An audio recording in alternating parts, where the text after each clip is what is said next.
नमस्कार दोस्तों, आपका हमारे इस YouTube चैनल में बहुत बहुत स्वागत है।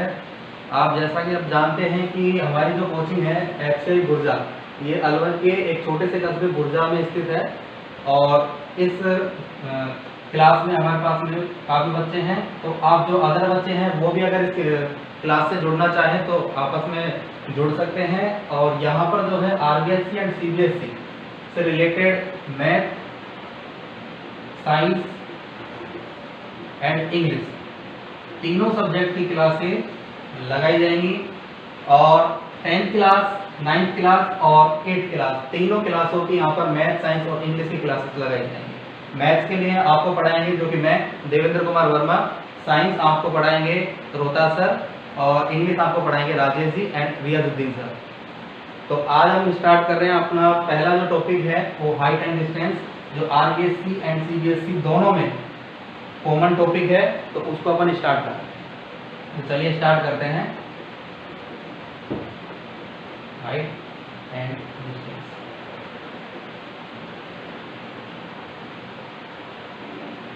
ऊंचाई और दूर।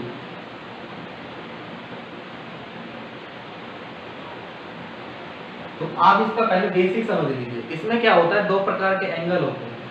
पहला एंगल होता है उन्नयन कोण,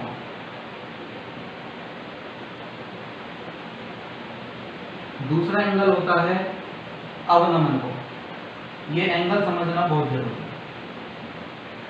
आपका जो पूरा हाइट और डिस्टेंस जो पूरा का पूरा चैप्टर है इन दो एंगल पे डिपेंड करेगा। ये होता क्या है इसको समझो। उन्नयन कोण, उन्नयन कोण का मतलब होता है एलिवेशन, एलिवेशन एंगल। और अवनमन कोण को बोलते हैं डिप्रेशन एंगल।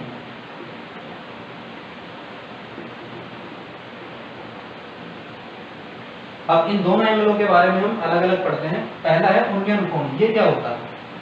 इस उन्नयन कोण का मतलब है, देखो जैसे मान लो ये धरातल है, एक क्षैतिज रेखा है, एक प्लेन है, समतल है। इस पर यहाँ पर कोई पोल है, कोई खंभा है, और कोई व्यक्ति ऊपर यहाँ पर खड़ा होके नीचे स्थित किसी बिंदु को देखता है। ऊपर से अगर देखता है तो उसके द्वारा, इस क्षैतिज रेखा के द्वारा उस व्यक्ति की आंख और ये जो क्षैतिज रेखा है ये इसको बोला जाता है दृष्टि रेखा।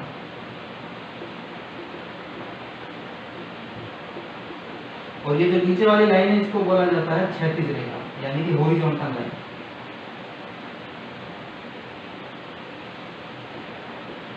तो इन दोनों के बीच में यहां पर जो कोण बनता है इसको बोलते हैं एलिवेशन एंगल, यानी कि उन्नयन कोण। इसको हम थीटा से डिनोट करते हैं। समझ में आ गया होगा? फिर से समझ लो। अगर कोई व्यक्ति किसी पोल के ऊपर या किसी मीनार के ऊपर या किसी छत के ऊपर खड़ा हुआ है और वो धरातल पर स्थित यानी क्षैतिज लाइन यानी हॉरिजॉन्टल लाइन पर स्थित किसी पॉइंट को देखता है, तो इस हॉरिजॉन्टल लाइन यानी क्षैतिज रेखा और इस दृष्टि रेखा के बीच में जो एंगल बनता है उसको बोलते हैं अपन उन्नयन कोण, यानी कि एलिवेशन एंगल। जबकि अवनमन कोण क्या होता है? ये वही हॉरिजॉन्टल लाइन हो गई, ये परपेंडिकुलर लाइन हो गई। अब की बार व्यक्ति क्या होगा, नीचे खड़ा होगा। सॉरी, अगर एक मिनट वापस समझना। अगर व्यक्ति नीचे खड़ा हुआ है, अगर व्यक्ति नीचे खड़ा हुआ है और ऊपर की तरफ देखता है तब तो बनेगा उन्नयन कोण। ये है उन्नयन कोण।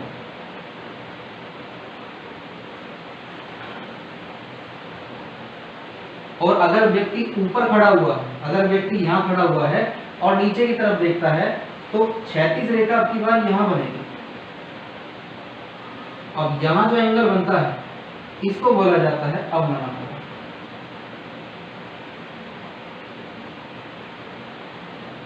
जिसको हम इंग्लिश में बोलते हैं डिप्रेशन एंगल। अब होता क्या है, ये देखो यहाँ पर ये जेड की आकृति बनती है। तो जेड की आकृति तो हम सभी जानते हैं, 9th क्लास में हमने खूब पढ़ा था कि जेड की आकृति जो होती है उसको बोला जाता है एकांतर कोण, यानी कि अल्टरनेटिव एंगल। तो अल्टरनेटिव एंगल की वजह से ये जो थीटा होता है ये वापस नीचे आ जाता है।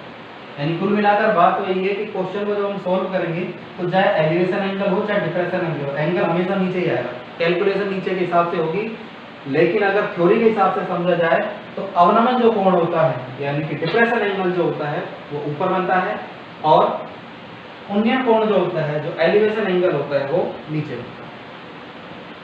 आज के लिए इतना ही, ये आपका बेसिक है, इसके आगे हम क्लास कल स्टार्ट करेंगे। ओके, धन्यवाद।